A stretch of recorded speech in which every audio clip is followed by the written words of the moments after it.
Molly, a dedicated public servant in a quaint small town, found herself entwined in a peculiar marital situation. 8 years ago, she tied the knot with Michael, her fellow public servant. However, their careers demanded constant relocation, forcing them to lead separate lives despite being husband and wife. The absence of children only accentuated their solitary existence. Night after night, at 9 p.m. sharp, Molly would receive a familiar message on WhatsApp from her husband. "Damn, I have a meeting tonight as well," it would read, followed by a brief exchange about their uncertain reunion. This routine, albeit predictable, was the closest semblance of communication they shared throughout their marriage. To outsiders, their arrangement might have seemed like a marriage of convenience, a notion exacerbated by their profession as federal civil servants, often deployed to different military bases every few years. Yet, within their circle, such separations were the norm rather than the exception.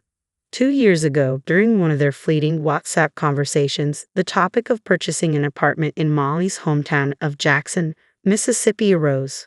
Hopeful yet resigned, they entertained the notion of cohabitation should fate allow. Their dialogue, though terse, hinted at underlying sentiments of longing and uncertainty. When Molly finally acquired an apartment in Jackson, she did so with a dual purpose: to be closer to her roots and to potentially share a life with Michael should their paths align. The prospect of finally living together after years of separation flickered like a distant beacon of hope. Then, one day, amidst the usual silence of WhatsApp notifications, Michael's voice broke through the monotony with an unexpected phone call.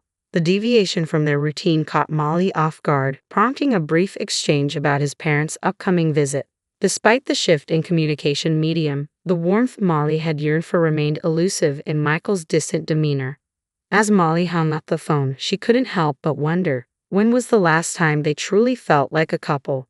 "Since our wedding, it feels like an eternity since I last saw my in-laws." With Michael's nomadic career taking him all over the country and his parents settled in Eugene, Oregon, opportunities for reunions are rare. But now, with their impending visit to my hometown of Jackson, Mississippi, I'm determined to make it memorable. I eagerly offered to be their guide, eager to showcase the charm of Jackson. As we exchanged pleasantries upon their arrival, I couldn't shake the feeling of the vast distance between our lives. "Molly, long time no see. How have you been?" my mother-in-law greeted me warmly. "I'm doing well, thank you," I replied, masking the ache of separation. "Michael has been living alone for a long time. Sorry for not being able to meet up," she continued, acknowledging the chasm between us. "Don't worry, we're kind of like heir to each other." "Yes, that's what we were to each other, Michael and I, for better or worse," I confessed, a bittersweet smile playing on my lips. Seizing the opportunity, I proposed a day out, suggesting we explore the Windsor ruins, a local marvel. As we marveled at the majestic remnants, my father-in-law drew parallels to their beloved Shelton Murphy Johnson house in Eugene, reminiscing fondly about their hometown. Despite the allure of the ruins, I sensed a yearning for familiarity in their eyes. And so, our adventure continued, with visits to the petrified forests and other local gems. My mother-in-law, captivated by the city's charm, began entertaining the idea of a longer stay. "I've fallen in love with Mississippi, thank you, Molly. Would it be all right if I stayed here for a while?" she asked, her sincerity touching. "Of course, I'm usually not home during the day, so I'll give you a spare key," I offered, touched by her newfound affection for my city. Days turned into a week, and still, my in-laws showed no signs of departure. Faced with their reluctance to leave, I mustered the courage to make a proposition. "Well, if you like it that much, I can lease it to you for $600 a month," I proposed, hoping to bridge the gap between our lives even further. "I can just stay at my folks' house in the city in the meantime," I suggested, hoping to ease the tension. Upon hearing my proposal, my father-in-law's anger erupted like a sudden storm. "What on earth are you thinking, asking family for money to lease? You should let us use it for free," he exclaimed, his frustration palpable. Struggling to defuse the situation, my mother-in-law intervened, her soothing words offering a temporary reprieve. But beneath the surface, unease lingered. Seeking a compromise, I suggested, "How about this? You can just cover the costs of utilities you use, electricity, water, and gas." In the second week of their stay, amidst the routine of work, an unexpected call disrupted my day. "Hello?" I answered, puzzled by the untimely interruption. This is Brian, the Front Hills property manager. We received a call from the folks downstairs reporting a water leak from your apartment. The voice on the other end explained urgently. Can you come over right away? We can't go in without your permission. Balancing my responsibilities at work with the urgency of the situation, I finally seized the opportunity during my lunch break to investigate the matter. Upon arriving at the apartment with the property manager, I was met with surprise from my mother-in-law. "Oh, Molly, what brings you here at this time? What about work?" she inquired, her concern evident. Ignoring her question, I focused on addressing the reported issue. "Ma'am, the folks downstairs are saying there might be a water leak from our place," I explained to the property manager, determined to resolve the situation. Upon inspection, my suspicions were confirmed. The hose of the washing machine had come loose, causing a repetitive cycle of draining. This is the problem," I declared, relieved to have identified the source of the disturbance. Descending with the property manager, we ascended to our apartment to inspect the reported leak. As we entered, my heart sank at the sight of the spreading stain on the ceiling, directly beneath the washing machine. An involuntary sigh escaped me, betraying my frustration. My mother-in-law, curious, peered into the room before retreating with a guilty expression. Knowing the responsibility fell on my shoulders, I begrudgingly apologized to the neighbors with a peace offering of cookies, accompanied by a bill from the property management for the necessary repairs. Upon relaying the incident to my mother-in-law, her reaction caught me off guard. "So you're telling us to pack up and leave, is that it? We're not going anywhere that easily. Should we just up and go, huh?" she retorted, her tone sharp with indignation.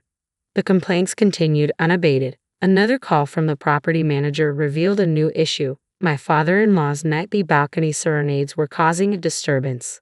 Suppressing a groan, I resolved to address the matter head-on. Returning to the apartment, I was met with an empty space. A note on the table announced their departure back to Seattle, leaving behind unpaid utilities and a heap of garbage. Frustration boiled within me. Their departure was abrupt, leaving behind a mess and unpaid bills. With my in-laws gone, I reclaimed the apartment from my parents' house, but just as I settled back into my routine, an unexpected call from my husband rattled me to the core. "My dad and mom love your apartment, so I'm giving it to them as a gift," he declared, his tone final. "Understand, or we're getting a divorce." Stunned by his ultimatum, I could only grasp the weight of his words as he hung up, leaving me to contemplate the repercussions of his decision. As I left my apartment, the echo of my mother-in-law's laughter lingered in the air. Unbeknownst to me, my in-laws had relocated to my husband's government quarters, initiating a subtle yet coercive tactic. Instead of addressing me directly, they manipulated my husband into pressuring me to relinquish the apartment. How had it come to this?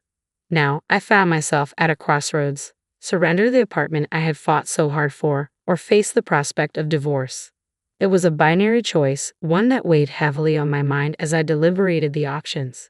Burning with the weight of my decision, I finally reached a resolution. 2 days later, instead of the usual WhatsApp message, my husband's call brought an ominous tone. "You'll pay for this," he threatened, incensed by my decision to send divorce papers via express mail. His anger caught me off guard, but I stood firm in my resolve. Yet the repercussions of my actions unfolded swiftly. Summoned by my boss, I received a transfer order to Dallas, orchestrated by my ex-husband who managed personnel. Frustration bubbled within me, but amidst the chaos, one question persisted. What about my apartment? Should I succumb to pressure and rent it to my ex's parents? Seeking clarity, I sought counsel from the legal affairs department at work. Their verdict was clear. With no ties to my ex-husband, I had no obligation to accommodate his parents either. The solution was simple: rent out the apartment as a landlord. Empowered by this revelation, I contacted my in-laws who had returned to Portland and proposed renting out the apartment upon my transfer. To my surprise, they readily agreed, their interest in the apartment outweighing any notion of harassment. In this unexpected turn of events, I found solace in reclaiming control over my life and property. I proposed a monthly rent of $700, inclusive of utility bills and repair costs from their last stay. Surprisingly, my in-laws accepted the condition without complaint. As I juggled my duties in Dallas, I also dedicated myself to studying for the internal selection examination, a pivotal step towards advancing to the highest echelons among senior military officers. The ultimate goal was to qualify for the Command Staff Course, a rigorous training program for unit commanders. My desire to surpass my ex-husband in rank and position fueled my determination. Against all odds, I triumphed over this formidable obstacle, securing admission to the Command Staff Course in one attempt. With a triumphant spirit, I declared to myself, "Watch this, Michael. The real revenge starts now." As I embarked on my journey, I purposely refrained from contacting my ex-husband, relishing in the anticipation of his reaction. 16 months later, I ascended to the position of unit commander in Nebraska, overseeing soldier education and training. Concurrently, fate saw fit to bring my ex-husband to the same state, albeit in a different capacity, assigned to the Regional Cooperation Headquarters, acting as a liaison between the military and local communities. Thanks to my success in the internal selection exam, my rank now surpassed that of my ex-husband's. The revelation of my elevated status caught him off guard during a training session for senior officers. "Why are you wearing a higher rank insignia than mine?" he demanded, his voice betraying a mix of surprise and indignation. His outburst drew the attention of those around us, leaving them puzzled by the sudden tension between us. As I observed my ex-husband's arrival, a wave of emotions surged within me, but I chose to maintain a composed exterior. Deep down, I harbored a sense of relief, realizing that I was no longer entangled with someone of such low character. It was a splendid Sunday, bathed in sunshine, marking the annual Base Open Day. This event offered a rare opportunity for civilians to engage with servicemen and experience a glimpse of military life. As crowds marveled at the displayed tanks and immersed themselves in simulated combat training, excitement filled the air. Soldiers descended from helicopters, executing maneuvers with precision akin to Spider-Man, leaving onlookers in awe. From photos with soldiers to souvenir merchandise, attendees reveled in the festivities. Amidst it all, I, as a training coordinator, manned a booth offering civilians a chance to experience the forward-leaning rest position alongside active servicemen. In the midst of this bustling atmosphere, my ex-husband made an unexpected appearance, accompanied by members of the Parents Association. The sight reignited the suppressed emotions I held towards him and his family, stoking the flames of revenge within me. In that moment, amidst the vibrant festivities, I saw an opportunity for ultimate retribution. I couldn't let this opportunity slip by. "How about it, Mr. Over there? Mom and Dad, would you like to join us too?" Before I knew it, I found myself calling them over, reluctantly ushering my ex-husband and former in-laws to our booth. With a determined yet subtle forcefulness, I fitted my ex-husband with an iron helmet and positioned him amongst the other servicemen. "All right, in the military, we assign everyone a number," I explained, suppressing a smirk. "When I say start numbering, the person on the right will say 1, then the next person 2, and so on." I orchestrated the lineup, strategically placing my ex-husband at the far right in the coveted number 1 position, surrounded by a mix of servicemen and civilians. "Numbering start," I commanded, relishing the control. As the exercise commenced, my ex-husband's prompt response and rigid stance almost broke my composure. Suppressing the urge to laugh, I reveled in the unexpected amusement of the situation. Following the lineup, the instructor, a seasoned serviceman, delivered a concise lecture on the forward-leaning rest position. Participants, including my ex-husband, diligently followed suit, repeating the moves until they were proficient to a certain extent. From that moment onward, I assumed command. "We're going to conduct combat training," I announced, addressing both soldiers and civilians alike. "Soldiers, be mindful of your muzzle direction. Civilians without guns, please simulate." With a firm directive, I rallied the 9 participants. "Target the tree ahead, forward." We're maintaining a low profile, advancing by running, using the tree for cover, I instructed, orchestrating the exercise. "Keep your weapons pointed towards the enemy direction, and let a portion of the team move forward in a bounding overwatch." Number 1. Bounding overwatch, move forward, I commanded, pushing my ex-husband to his limits. With each directive, my ex-husband, an active duty soldier, obediently followed, crawling along the ground with his rifle. Amidst the spectacle, laughter erupted from the crowd, unaware of our personal dynamics. To them, it was merely an amusing display of a female commander directing a male soldier. However, my ex-husband's parents wore grimaces, perhaps realizing the reversal of power dynamics. In the hierarchical world of the military, my ex-husband had always asserted dominance, both at work and in private. Yet fueled by frustration, I undertook and aced the selection exam, turning the tables. Refreshed by the experience of asserting my authority, particularly in front of my ex-in-laws who had once looked down on me, I reveled in my newfound confidence. Days later, my ex-in-laws expressed a desire to move out, freeing me to commute from my own apartment, a symbolic victory. Ironically, encounters with my ex-husband continued, but each time his grimace brought me secret pleasure, a silent reminder of my newfound empowerment.